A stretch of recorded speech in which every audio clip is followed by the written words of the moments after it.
So our today's topic is reproductive health. So first of all, we will discuss what is health. So according to WHO, World Health Organization, according to WHO, World Health Organization, right? Health is a state of health is a state of complete physical,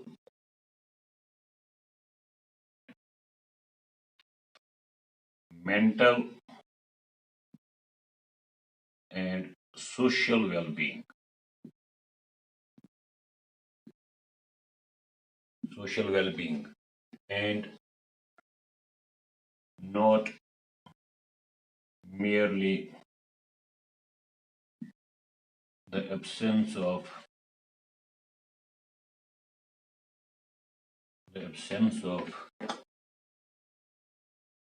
disease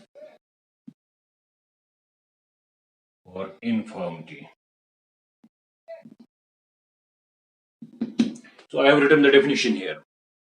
So according to World Health Organization, health is a state of complete physical, mental, and social well-being, and not merely the absence of disease or infirmity.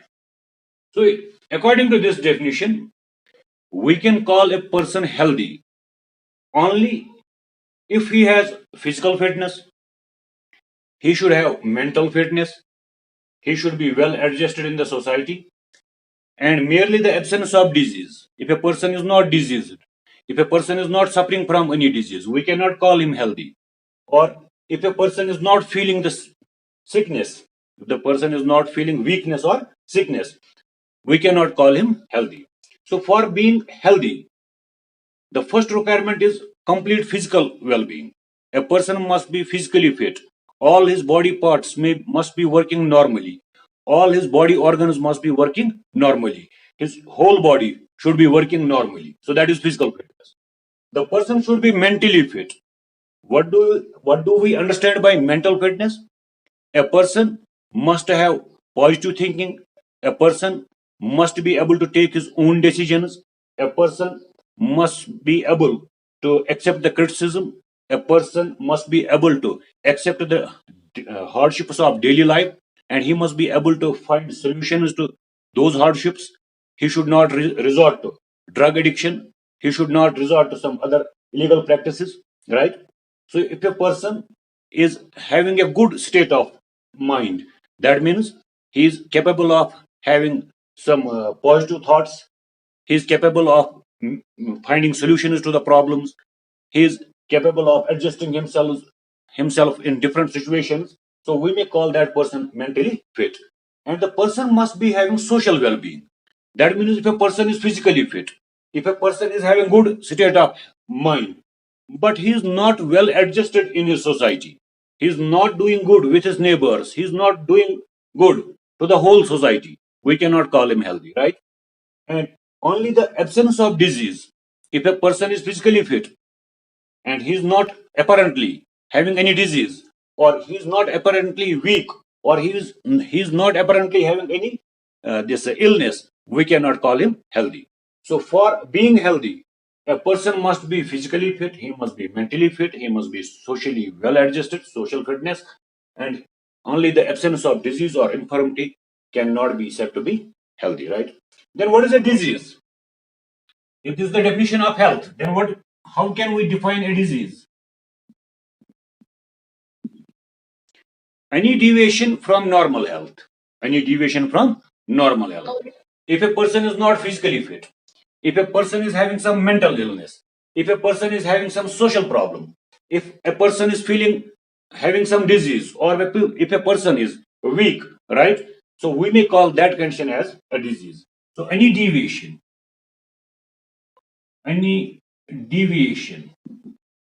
from normal health,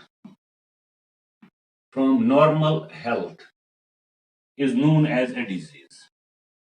Is known as a disease. So we have defined health.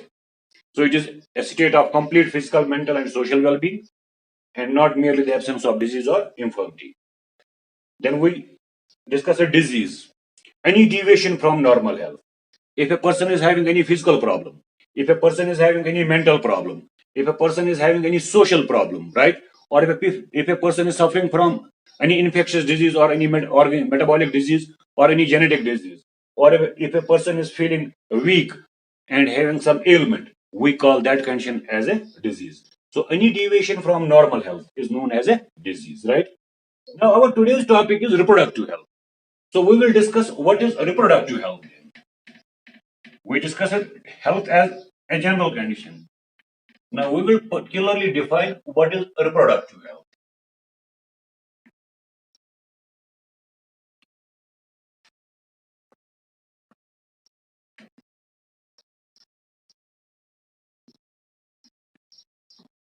Reproductive health.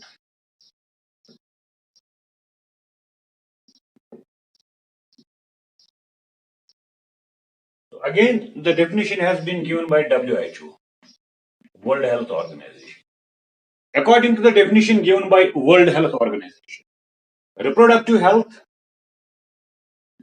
is total well-being. Is total well-being in all aspects of reproduction. In all aspects of reproduction. That means physical fitness, physical, emotional, behavioral, emotional, behavioral, and social well-being. And social well-being. So according to World Health Organization, reproductive health is total well-being in all aspects of reproduction. That means we will only call a couple reproductively healthy if they have normal reproductive organs, if their reproductive system, in case of males and in case of females, if the reproductive system is working fine, if the reproductive system is working normally, right? So that is the reproductive health, that is their physical health, right? So not only reproductive system, their whole body must be working normally, right? So to have reproductive health, the first condition is physical fitness. The body should be fit in both the male and the female. The reproductive organs must be working normally, right? They should have emotional stability, right? A couple, they must be emotionally stable, right? They should not be emotionally imbalanced. They should not misunderstand each other, right? So they should understand the emotions of each other. So they should have emotional stability. They should be having behavioral stability, right? Their behavior should be good. Their behavior towards each other, the male and female, they should have a good behavior. Their behavior towards each other should be normal, right?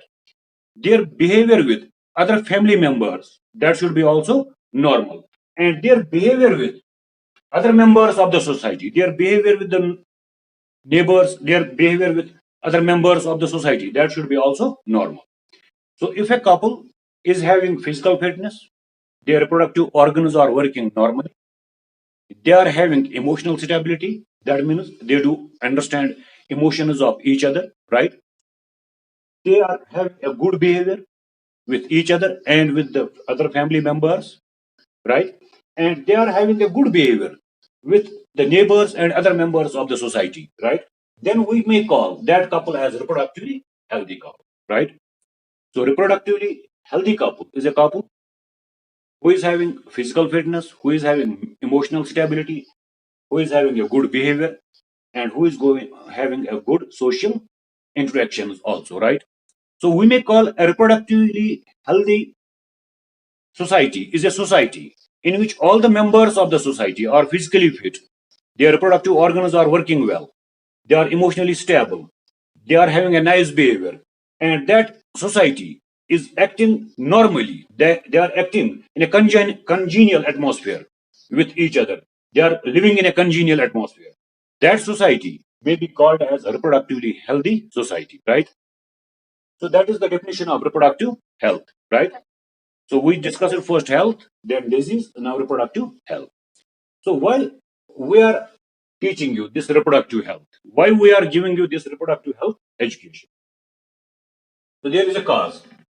This reproductive health education is very much essential to overcome certain problems in our society. Need for reproductive health education. What is the need for reproductive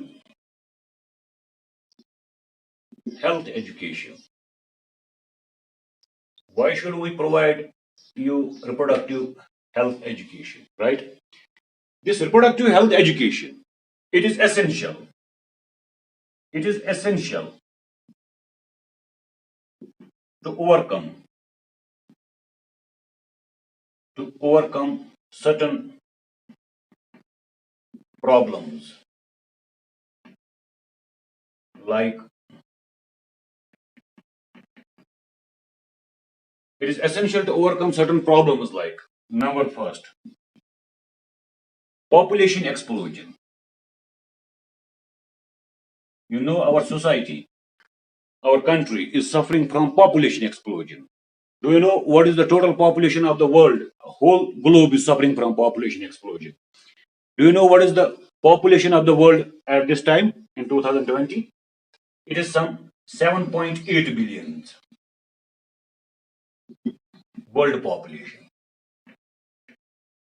According to 2020 estimate, the population of the world is 7.8 billion. And the population of our country, India, it is 1.37 billion in 2020, right? So out of every 7 persons of the world, 1 person is Indian. You can judge, you can calculate how much large is India's population. So India in particular and the world in general is suffering from population explosion, right? The number of human beings, it is continuously increasing, right? So how can we control this population explosion? How can we control this rapid population growth, right? So when we have reproductive health education, then we will understand how we can control this population explosion, how we can control this exponential population growth, right? If there is any outbreak of insects, we use pesticide to kill the insects. When there is outbreak of human population, we cannot use homicides. We cannot kill the human beings, right? So we have to devise some methods. We have to devise some means by which we can control the human population, right? So when you will study reproductive health education, you will come to know what is the only method of controlling this human population. So reproductive health education is essential to control the population growth in the world, right? Yes, sir. Population explosion, it is a problem. We can deal with it by having reproductive health education. Number second, reproductive health education is also essential to overcome the problem of common occurrence, common occurrence of STDs, sexually transmitted disease. Our population, our country, it is suffering from the common occurrence of STDs. STDs are spreading among populations very rapidly, right? So if we will educate the people about what are these STDs, how they spread, and how they can be controlled, right? Then this occurrence of STD, it may be minimized, right? So this you will learn only through reproductive health education. So when we give you reproductive health education, you will understand what is an STD, how it is spread from one person to another person, what is the method, how we can control it, right? So that we can overcome this problem. Number third, reproductive health education is also essential to overcome the problem of congenital, congenital and acquired infertility. Infertility is a very common problem in our society nowadays. Most of the couples they are suffering from infertility. This infertility it may be congenital, that means it may be present right from birth, or it can be acquired infertility, or it has developed over a period of time. The person suffering from infertility was in the beginning normal, then he developed certain problems. Because of those problems, he became infertile. So that infertility, which is acquired later in the life cycle, in the lifetime, that is known as acquired infertility. Sometimes some persons are infertile right from the birth, right? So when we will have reproductive health education, we will come to know about the causes of congenital infertility. We will come to know about the causes of acquired infertility, and we will also come to know how we can control this congenital and acquired infertility, right? So we will help the infertile couples to bear children. This reproductive health education may help infertile couples to have children, to bear children, right? So that is another importance of reproductive health education. Reproductive health education is also essential to overcome the problem of illegal abortions, illegal abortions, and female feticide, and female feticide. In our society nowadays, a lot of a large number of abortions are being carried out, and those abortions they are carried out by unqualified person, right? So those abortions which are not carried out by gynecologists on some medical reasons, those abortions are known as illegal abortions. There are guidelines for abortions. Those guidelines call it as MTP, medical termination of pregnancy. Medical termination of pregnancy is abortion which is carried out on certain medical grounds, right? If an abortion is carried illegally, that is known as illegal abortion. If an abortion is carried out without any without any medical cause, right? So that abortion is known as illegal abortion. And this illegal abortion, it has been carried out to get rid of normal female fetuses. A couple who have who had a few female childs already, when they come to know that the baby which is in their womb is again a female child, then they go for killing of that female child, right? Although the female fetus is normal. So this is known as female feticide, right? So this illegal abortion is mostly carried out to get rid of the female fetuses. So this has led to the large scale female feticide. So we will give you reproductive health education. By that you will come to know that this birth of female fetus, it is not the fault of a female, right? It is not the fault of the male. It is the God's will, right? And killing of this female fetus, which is normal, only for the reason of being female, is an illegal abortion and it is an offense, right? So for that purpose, we need to give reproductive health education. Reproductive health education is also essential.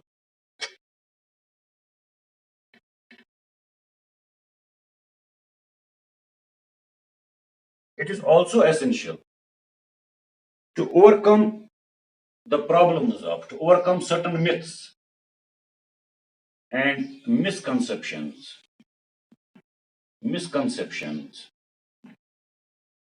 about sex.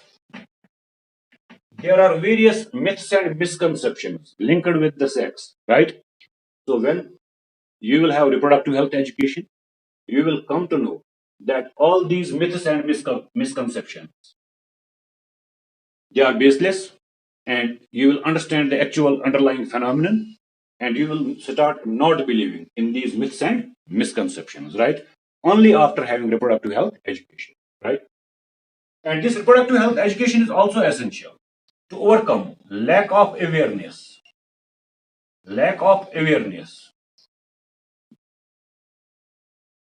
about sex in common people, in laymen. in common people.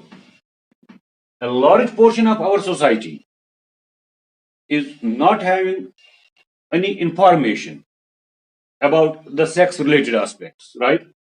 So, this lack of awareness in a large chunk of society, in a large chunk of population about sex related issues, it can be overcome by giving them reproductive health education, right?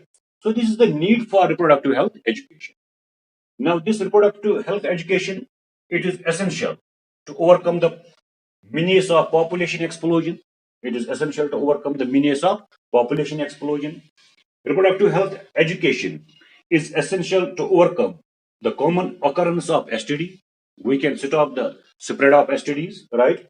We may educate the people how to avoid getting these STDs. This reproductive health education is also essential to overcome the problem of congenital and acquired infertility. As I told you, infertility is a common thing nowadays in our society, right?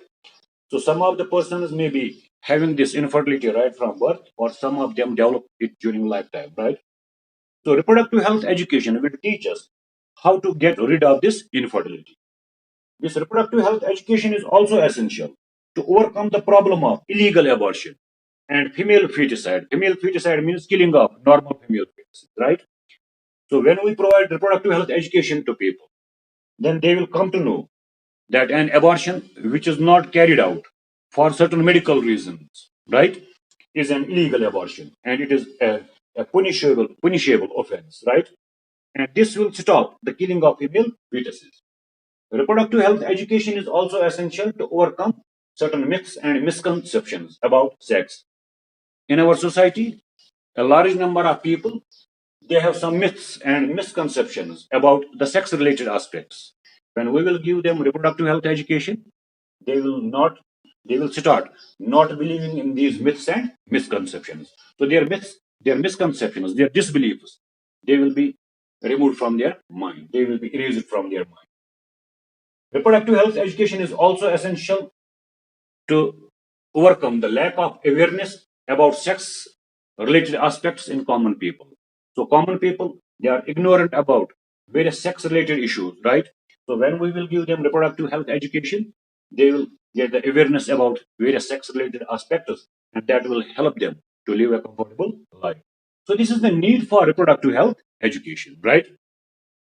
So, our first problem in this reproductive health education is population explosion. So, how we can control this population explosion?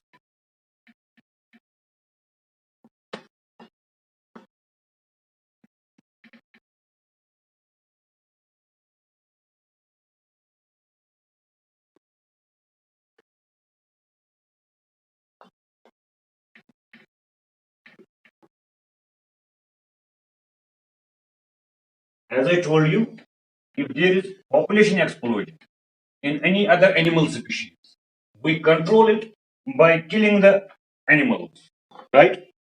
As I mentioned, we can control population explosion of insects by spraying insecticides. By spraying insecticides, we will kill the insects and we will decrease their population, right? But if human population is expanding exponentially, then we can control it? We cannot give them homicide. We cannot spray homicide. We cannot spray human killing chemicals, right? So we need to control this population, but by different methods. So for this purpose, scientists have developed birth control methods. We can control human population by various birth control methods. So what is birth control? Birth control is the only method to minimize, to check this human population, expanding human population. So how we define birth control? So there is the definition for birth control. Birth control is a regulation of pregnancy. It is regulation of pregnancy by various contraceptive. Contraceptive means which prevents conception, by various contraceptive devices or methods or methods to limit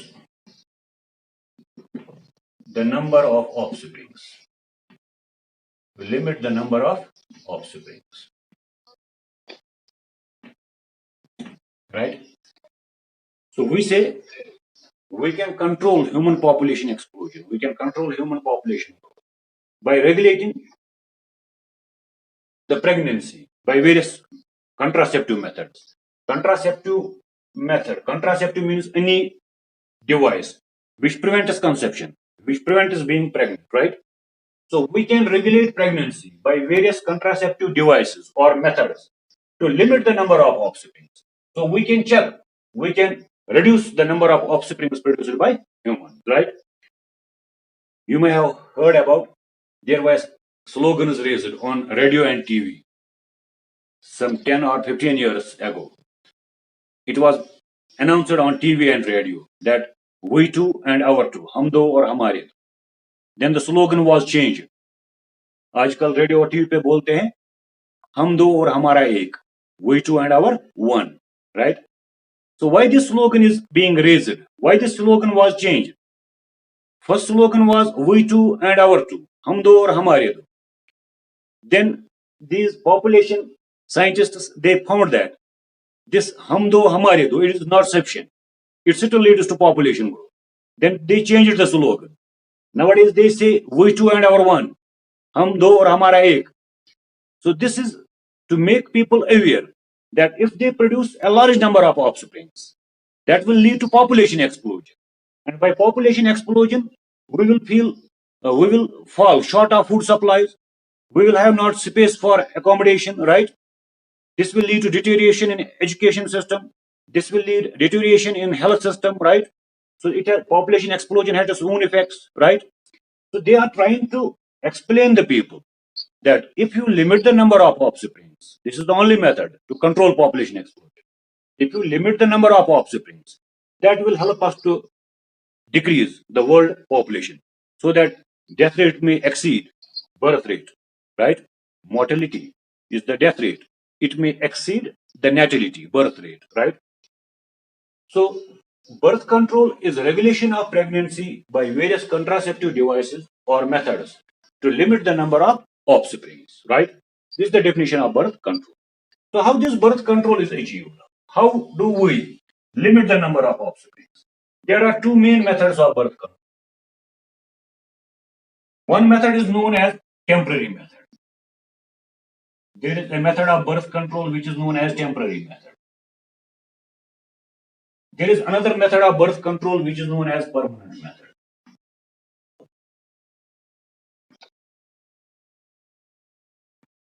As the name indicates, temporary method.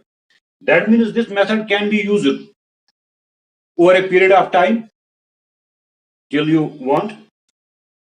After that, if we stop using this method, we may again have the children. We may again be able to bear the children, right? So temporary method or methods, temporary method or methods, or those methods of birth control, which can be used over a period of time to limit the number of offsprings, right? Then if a couple desires to have children again, they may be able to bear the children again. That is why it is known as temporary method of birth control. Permanent methods are those methods of birth control which once employed, which once used, then are not likely to be reversed, right? So when a person uses this permanent method, the method is not likely to be reversed. The doctors do not agree to reverse the method so that they cannot have the children again, right? That is why we call it as permanent method.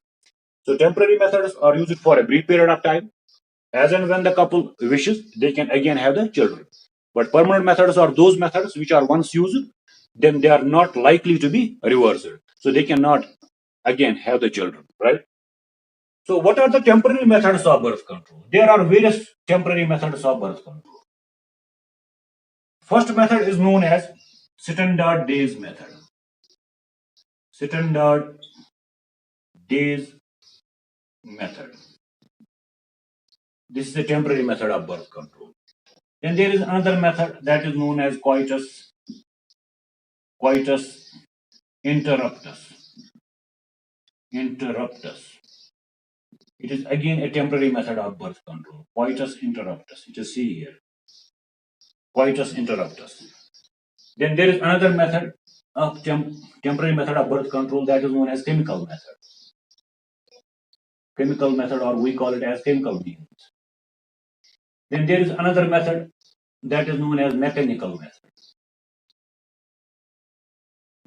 Mechanical method of birth control. Then there is another method that is known as physiological method. Physiological method. It involves the change in body physiology. This method changes the body physiology. That is why we call it as physiological method. Then there is another method of birth control that is known as abstinence. Abstinence. Then there is another method of birth control that is known as MTP. Medical termination of pregnancy, right?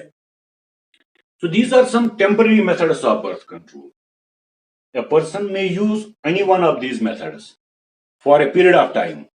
Then if he wishes, he may again have the children.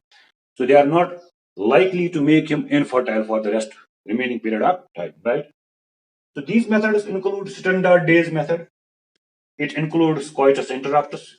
It includes chemical method. It includes mechanical method. It includes physiological method. It includes abstinence, that means avoiding sex. It includes MTP, medical termination of pregnancy.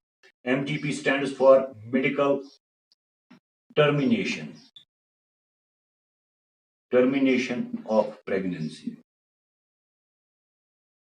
So it is an abortion which is carried out on certain medical grounds. When an abortion is carried out by a qualified person on certain medical grounds, that abortion is known as MTP, medical termination of pregnancy, right? So these are some temporary methods of birth control. Then there are some permanent methods of birth control.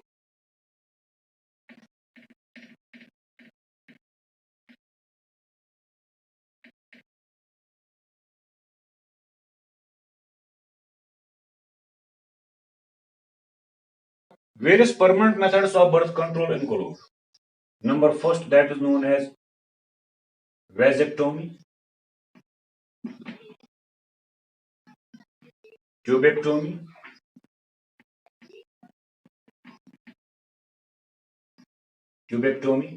and there is tubal ligation. Tubal ligation.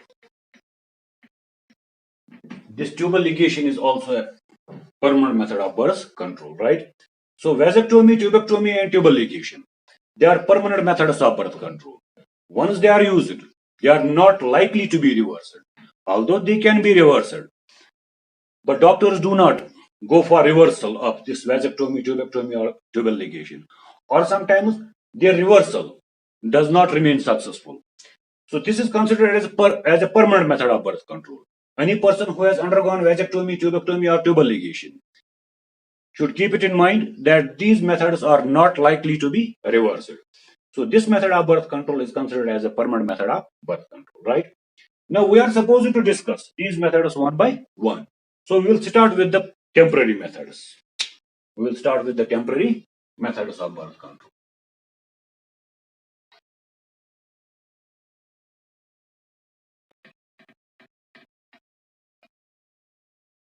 So these methods are used to limit the number of offsprings. So human population can be kept under control, can be kept under a check.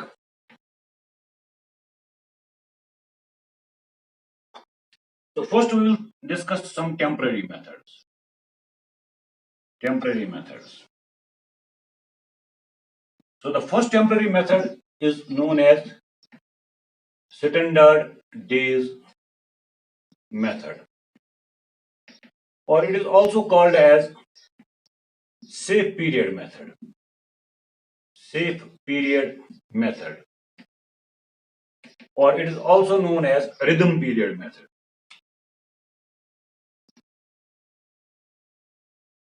A rhythm period method. So first of all, This method can be used by only those females who have got a menstrual cycle of 26 to 32 days duration.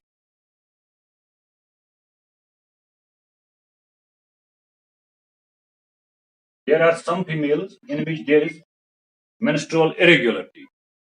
Those females cannot use this method, right? This method can be only used by those females whose menstrual cycle is of 26 to 32 days duration, right? So if a female is having a menstrual cycle of 26 days, she can use it. If a female is having menstrual cycle of 28 days, she can use it. If a female is having a menstrual cycle of 30 or 32 days, she can use it, right? Those females who are having a menstrual cycle of just 25 days or 21 days or less, they cannot use it. Those females who have got a menstrual cycle of 135 days or more, they cannot use it. Those females who have got a menstrual cycle of 180 days or more, they cannot use it, right? So it can be only used by those females who have got a menstrual cycle of duration 26 to 32 days, right? So this method involves the knowledge of menstrual cycle. You know, menstrual cycle can be divided into three phases, right? We can divide menstrual cycle into three phases. One phase starts from the first day and continues up to seventh day, right? Then another phase starts from the day 8th and continues up to 19th day. Then another phase starts from day 20 and continues up to last day, right? So we can divide menstrual cycle into three phases. Phase first, phase first, phase second, phase second, and phase third, right?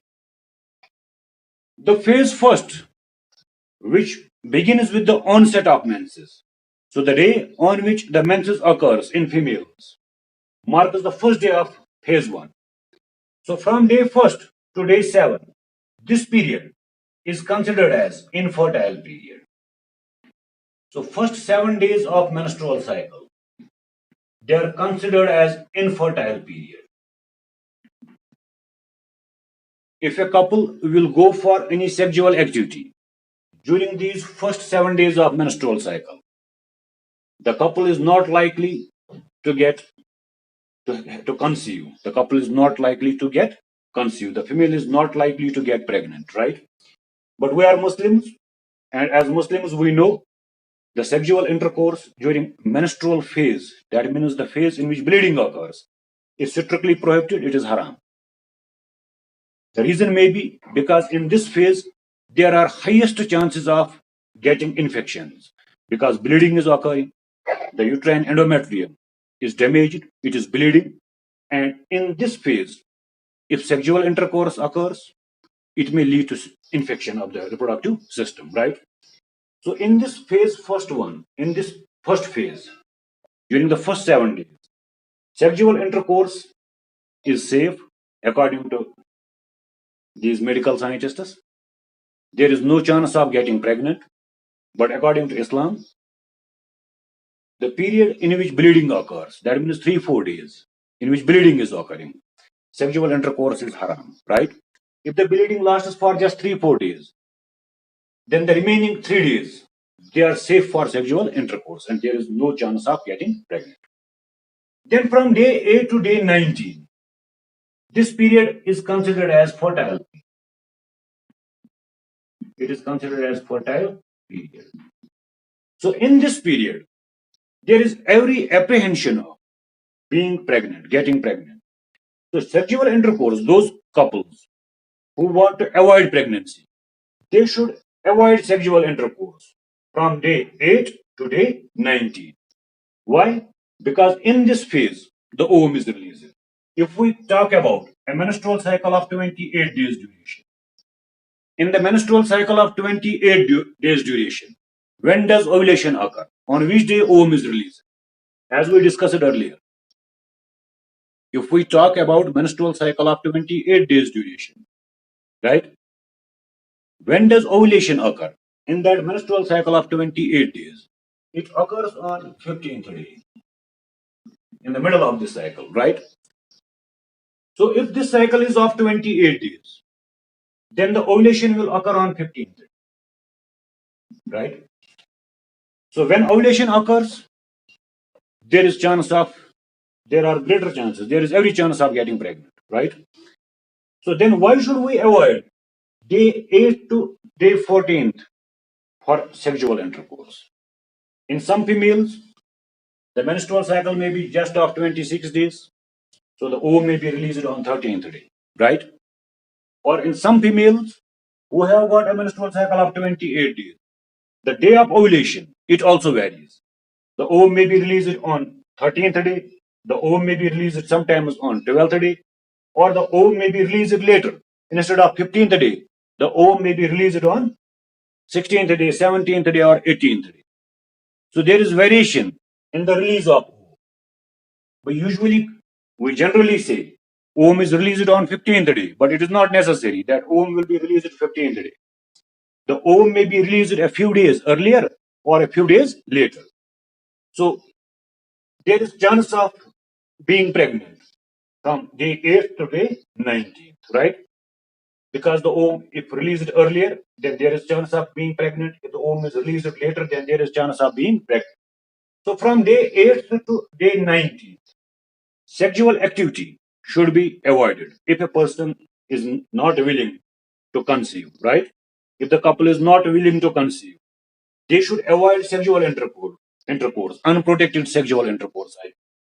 Unprotected sexual intercourse should be avoided from day 8 to day 19 because this period is considered as the most fertile period. Then from day 19th to day last or day first of menstrual cycle, this period is again considered as infertile period, right? So if there is any sexual activity, if there is any sexual intercourse from day 20 onwards, then there is no apprehension of getting pregnant. So if a couple uses this method, if a couple has knowledge of menstrual cycle and they use this method with very cautiously, right? Then they do not need any other contraceptive method. They do not need tablets. They do not need those condoms, etc. They will simply use the knowledge of this menstrual cycle. They will avoid sexual activity from day 8th to day 19th. So they can have sexual intercourse after day 20. They can have sexual intercourse once the menstrual phase is over, right? For 2 3 days. Then there are no chances of getting pregnant, right? So this method is known as standard days method, or we call it as safe period method. Because in this method, the safe period is from day 1 to 7 and day 20 to day 7 or day first, right? So this period is known as safe period from here to here. It is the safe period, right? And from here to here, it is the danger period, right? So if a couple understands this and they follow it strictly, then there is no chance of getting pregnant. So this is the first temporary method of birth control, right? Are you following me? So this is the first method of birth control. Okay. Then there is another method of birth control that is known as coitus interruptus.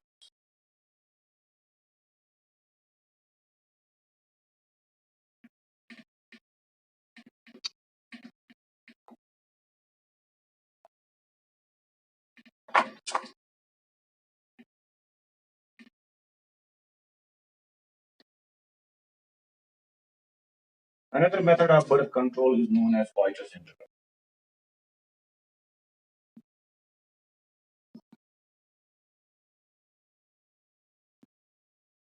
So this is a method of birth control which involves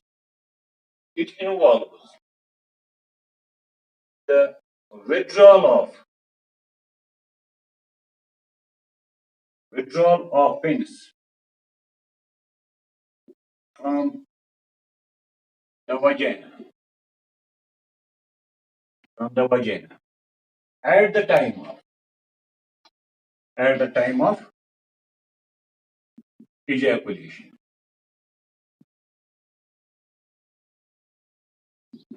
So when a couple is going for intercourse, during this intercourse, they reach to orgasm. Orgasm means the peak of sexual activity. They reach to orgasm. So once the male reaches to orgasm, then the male ejaculates. At that time, male ejaculates.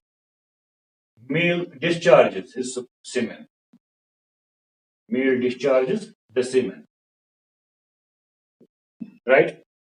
So when a male during sexual intercourse reaches to orgasm and he's about to ejaculate, at that time, if he withdraws the penis from vagina and discharges out this semen without being deposited in the vagina, this method of sexual intercourse will prevent the pregnancy, right? When there is no semen deposited in the vagina of the female, it is the semen which contains the sperms, right? When the sperms are not deposited in the vagina, the couple does go for sexual activity. But as the male reaches to orgasm, the male senses that he is about to ejaculate. At that time, if the male withdraws the penis from the vagina of the female, so that there is no deposition of fluid, there is no deposition of semen in the vagina. So that will prevent the pregnancy, right? So this is a reliable method of birth control. A married couple may use this method and they can avoid getting pregnant. They can use it as a contraceptive device, right? So, but this method should be used very cautiously. It should be made clear that no fluid is deposited in the vagina of the female. So, this method of withdrawal of penis from the vagina of the female at the time of ejaculation, this is known as coitus interruptus, right? Do we have some time? I think we have some time. Okay. So, this is known as coitus interruptus. Then there is another method.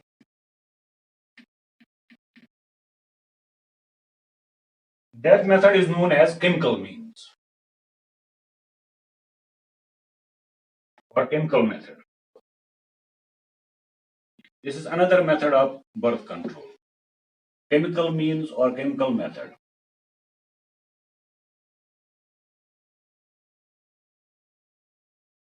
This is again a temporary method of birth control. In this method, some spermicidal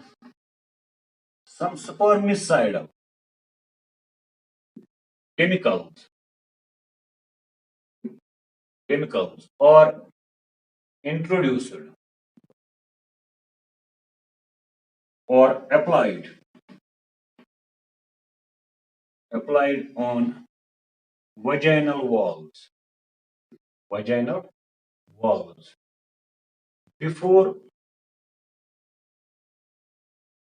before sexual intercourse. So this method involves use of certain chemicals which are introduced into vagina or which are applied on the vaginal walls before sexual intercourse, so that these spermicidal chemicals will kill the sperms when they are deposited in the vagina. So this is known as chemical method or chemical means. So which chemicals are used here? Here some pastes, creams, jellies, or foam tablets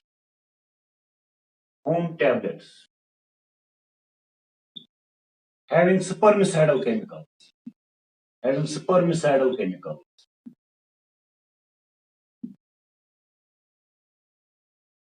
in them are used. So pastes, creams, or jellies which have spermicidal chemicals in them, they are introduced into the vagina and they are applied on the vaginal walls by the finger of female. So female herself applies this paste, cream, or jelly on the vaginal walls, so that it sticks to the vaginal walls. When the male deposits sperm in the vagina, these chemicals which are present in these pastes, creams, and jellies, they will kill the sperms. So when sperms are killed, then ovum does not get fertilized. Similarly, foam tablets These tablets are put into the vagina and they dissolve themselves. So their chemicals, they adhere to the vaginal wall. So they also kill the sperms. So which chemicals are present in these pastes, creams, jellies or foam tablets? These pastes, creams, jellies or foam tablets, they contain some chemicals like potassium permanganate. They contain chemicals like zinc sulfate, right? They contain chemicals like boric acid, lactic acid, or citric acid. So these pastes, creams, jellies or foam tablets which are introduced into the vagina or which are applied on the vaginal walls. These chemicals, these tablets or pastes or jellies, they contain spermicidal chemicals like potassium permanganate, zinc sulfate. They contain boric acid, they contain lactic acid, they contain citric acid. All these chemicals kill the sperms when they are deposited in the vagina, right? So this is known as chemical means or chemical method. So in this method, some pastes, creams, jellies, or foam tablets are introduced into the vagina, which contain some spermicidal chemicals. When these pastes, creams, and jellies they are applied on the vaginal walls, they stick to vaginal walls. So when a male inseminates a female, the sperms get killed by these chemicals, so that they are not able to fertilize the ovum. So this is known as chemical method or chemical means. This is another temporary method of birth control, right? Then there is another method that is known as mechanical.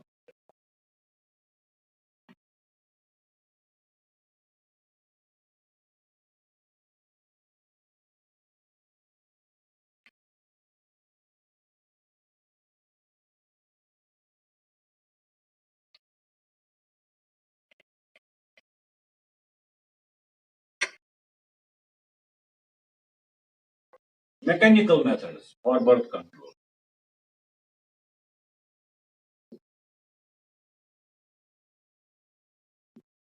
These mechanical methods they involve use of some mechanical devices, mechanical devices like condoms or IUDs, intrauterine devices, intrauterine devices, or diaphragms, and cervical caps.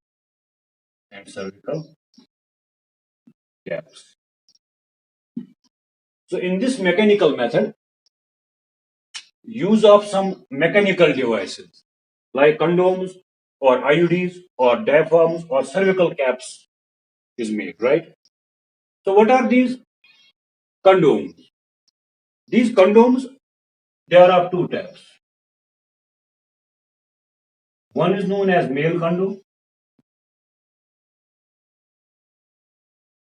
and another is known as female condom. Female condom. Or we also call it as femidome. Femidome. So femidome is a condom which is used by female. So there is a male condom and a female condom. So these male condom, they are rubber cappings, rubber or latex cappings, cappings, which are which are put onto the pins, put on to the pins, to the pins by male patient. So rubber or latex cappings. These male condoms, they are rubber or latex cappings, which are put onto the penis by male before intercourse, right? So it is used to prevent insemination. It is used to prevent insemination, right? So I will show you diagram in the diagram. So male puts on this rubber or latex device onto his penis. So it has got a pointed tip. Suppose this is the penis of the male, right? So this device, it has got a pointed tip. It's a rubber device. It has got a pointed tip and it has got a ring where this rubber is folded. So male rolls down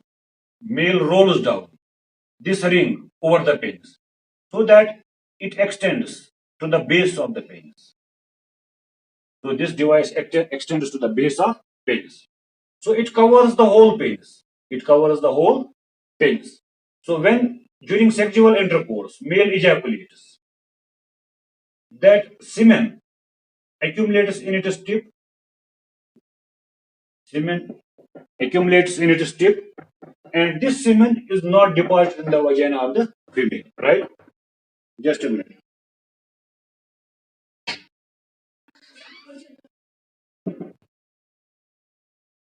Okay, I think this is sufficient for today. We will discuss it later on. I have some urgency.